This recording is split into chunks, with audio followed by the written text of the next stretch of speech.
तो भैया आज हम लोग रिवाइज करने वाले हैं फिजिक्स का एक टॉपिक जिसका नाम है वेव यानी कि तरंग। तो तरंग की बात की जाए तो भैया अब जैसे मान लो कुछ भी अगर कुछ कंपन करे या दोलन करे तो उसको हम लोग तरंग कह देते हैं। मान लो जैसे मेरे पास ये है, इसको मैंने ऐसे किया, ऐसे छोड़ दिया, लो कंपन करने लगा, कंपन करने लगा।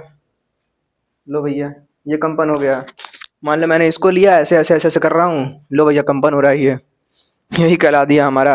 अरे भाई ये हमारा कहला दिया कंपन।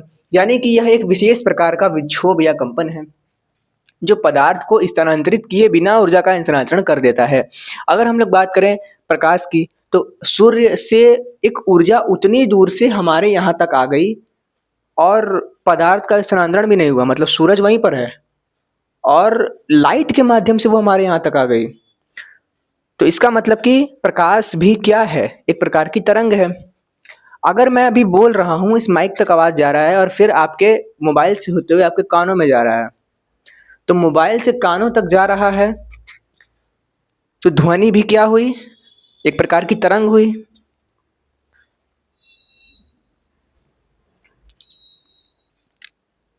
तरंग की और भी जो अगर डेफिनेशन देखी जाए या फिर प्रकार या फिर एग्जाम्पल देखे जाएं तो जैसे कि मान लो पानी फेंका आपने समुंदर में, फिर वो जो एक वेव टाइप बन जाता है, उसको भी आप तरंग कह सकते हो। उसके अलावा तरंग आप कह सकते हो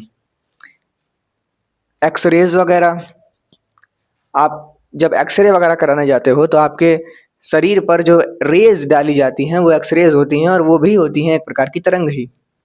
ठीक है, चलो भैया मैं बोल रहा हूँ तो वो भी एक तरंग निकल रही है, यहाँ तक जा रही है, फिर वो मोबाइल से आप तक जा रही है।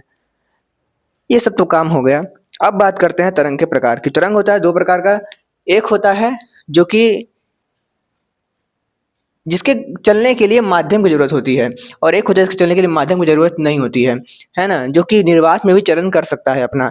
निर्वात में चलन वाले को कहते हैं विद्युत चुम्बकीय तरंग और जो माध्यम की जरूरत पड़ती है जिस तरंग को, उसको कहते हैं यांत्रिक तरंग।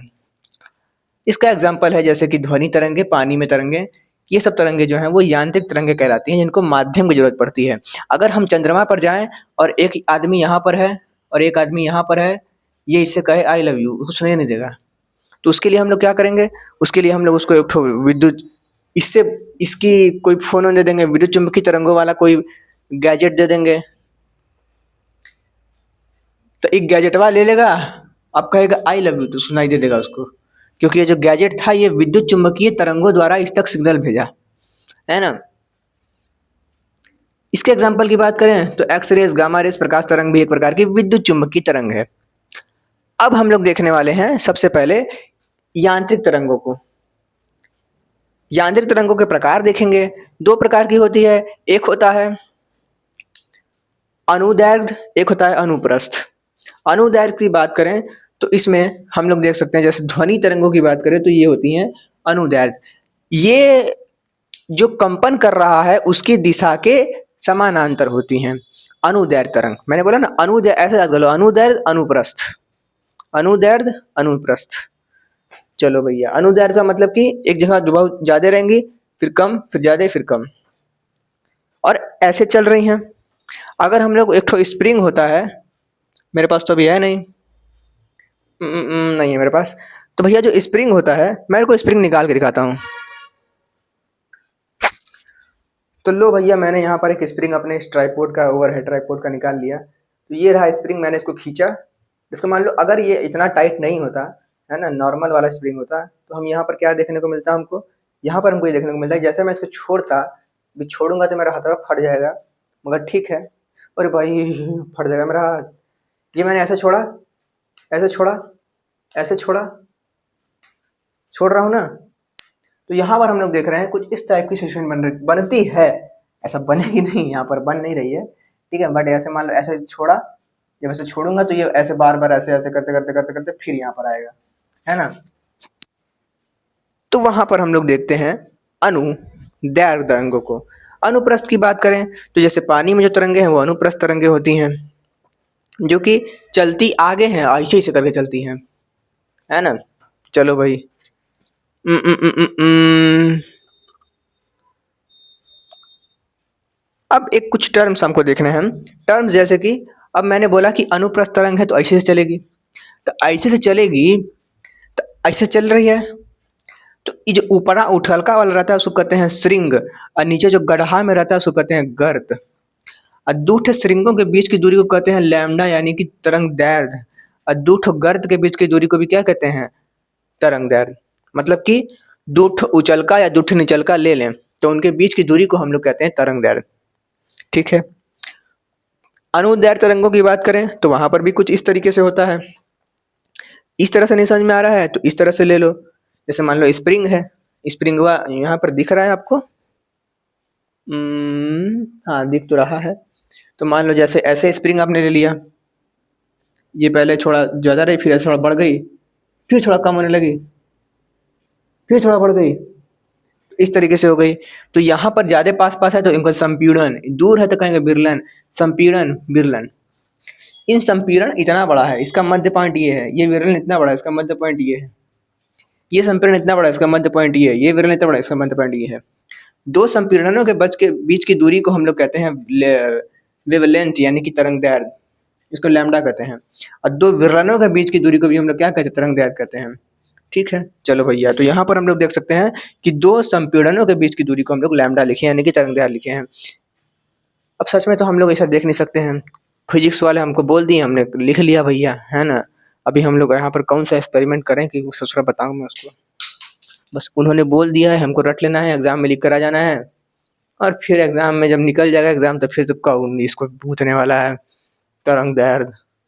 एक ठो और टर्म है आवृत्ति। आवृत्ति क्या है भैया? कि एक पर्टिकुलर आपने इतना बड़ा ग्राफ बना दिया, इसके बीच में जितना ये निकला ना इसको कहते हैं आवृत्ति। इसकी जो संख्या है ये आवृत्ति है, इस पर्टिकुलर टाइम पीरियड के अंतर्गत। ठीक है, और ये टाइम पीरियड हम लोग लेते हैं 1 सेकंड। 1 सेकंड में जितना को ऐसे से किया वही को कहते हैं आवृत्ति।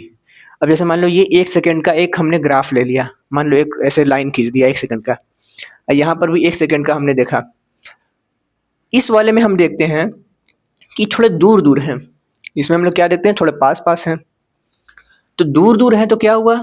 इसमें 1, 2 आवृत्ति तरंगों की संख्या, तो 1 तरंग बनी, फिर 2 तरंग बनी, दुट्ठे में खत्म हो गई कहानी। यहाँ पर तो इतना सारा तरंग बन गया। तो हम लोग क्या देख रहे हैं कि जहाँ पर ये वेवलेंथ जो है बड़ा हो रहा है, वहाँ तरंगों की संख्या कम है, और जहाँ पर वेवलेंथ कम है वहाँ तरंग ज़्यादा है। तो यानी कि वेवलेंथ बढ़ा रहे हैं तो आवृत्ति घट रहा है, यानी कि इन दोनों के बीच की दूरियां को बढ़ा देंगे तो आवृत्ति तो घट जाएगा ना, 1 सेकंड में जो तरंगों की संख्या है वो घट जाएगी। तो आवृत्ति बढ़ाओ तरंग दैर्ध्य घटेगा, तरंग दैर्ध्य बढ़ाओ आवृत्ति घटेगा। तो कहानी ये निकलती है कि तरंग दैर्ध्य आवृत्ति के अनुक्रमानुपाती होता है। ठीक है, इसके बाद एक और टर्म आता है आयाम। तो ये जो गर्त है, इस गर्त वाला जो जो दोलन किया है, ये जो ग्राफ है इसका जो उच्चतम पॉइंट है ये वाला पॉइंट, यहाँ से यहाँ तक की दूरी कहलाती है आयाम। हम देखते हैं कि तरंग के मध्य से अधिकतम विस्थापन विस्तार की माप ही आयाम कहलाती है। अब देखने वाले हैं हम लोग ध्वनि तरंग को। ध्वनि तरंग मतलब कि हम लोग जो बोल रहे हैं इसमें जो तरंग निकल रही है, इसमें जो तरंग निकल रही है वो कुछ इस तरह वाली तरंग है ना, इस तरह वाली तरंग। कि पहले थोड़ा ज़्यादा, फिर थोड़ा कम, फिर थोड़ा ज़्यादा, फिर थोड़ा कम, ऐसे। कभी-कभी बादल बारिश के टाइम पर जब बादल गरजता है तो पहले हम देखते हैं चमकता है, फिर कुछ देर बाद आवाज आता है घाड़ से एकदम पूरा।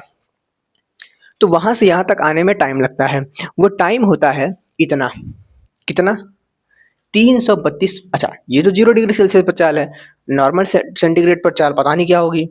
0 डिग्री सेल्सियस पर चाल देखा जाए 332 मीटर पर सेकेंड के रफ्तार से चलता है, इसको कहते हैं 1 मैक। उसके पहले अगर बात करूं तो ध्वनि तरंग मैंने बता दिया है कि ये भी एक तरंग है, और मैंने बोला है कि इस टाइप की तरंग है, यानी कि कैसी तरंग है? ये अनुदैर्ध्य तरंग है। तो ध्वनि कैसी तरंग है भैया? एक अनुदैर्ध्य तरंग है। अब अनुदैर्ध्य तो वास्तव में यांत्रिक तो होगी ही। ठीक है भाई, आगे बढ़ते हैं। हम देखते हैं कि ताप जो है वो ध्वनि चाल के समानुपाती होता है। ताप बढ़ा देंगे ध्वनि चाल बढ़ जाएगा। गर्मी में ताप ज़्यादा होता है, ध्वनि चाल बढ़ जाता है। ठंडी में ताप घट जाता है, ध्वनि चाल घट जाता है। ठीक है, चलो भाई, हम देखते हैं कि अगर 1 डिग्री ताप बढ़ाएँगे तो चाल जो है वो 0.6 मीटर पर सेकंड के हिसाब से बढ़ता है। ठीक है, अगर मान लो 2 डिग्री ताप बढ़ा देंगे तो इसमें भी 2 से गुणा हो जाएगा, है ना। 3 इधर भी 3, तो पर 1.2 मीटर हो जाएगा, 1.8 हो जाएगा। फिर हम देखते हैं यहाँ पर इस ग्राफ को और एक इस चीज को। इसमें हम लोग ये देखते हैं भैया कि अगर 20 हर्ट्ज, अच्छा एक तो बताया नहीं किया कि ध्वनि को मापते किस में, ध्वनि को मापते हैं हम लोग हर्ट्ज में, लिखा नहीं मैंने, यहाँ पर लिख दिया है। ध्वनि को मापते हैं हम लोग हर्ट्ज में, है ना। अरे सॉरी, आवृत्ति को मापते हैं हम लोग हर्ट्ज में। अरे ससुर का नाती, मेरे को देखो भैया नींद आ रहा है अभी, ठीक है। अरे ससुरा 1 बज गया, कोई बात नहीं।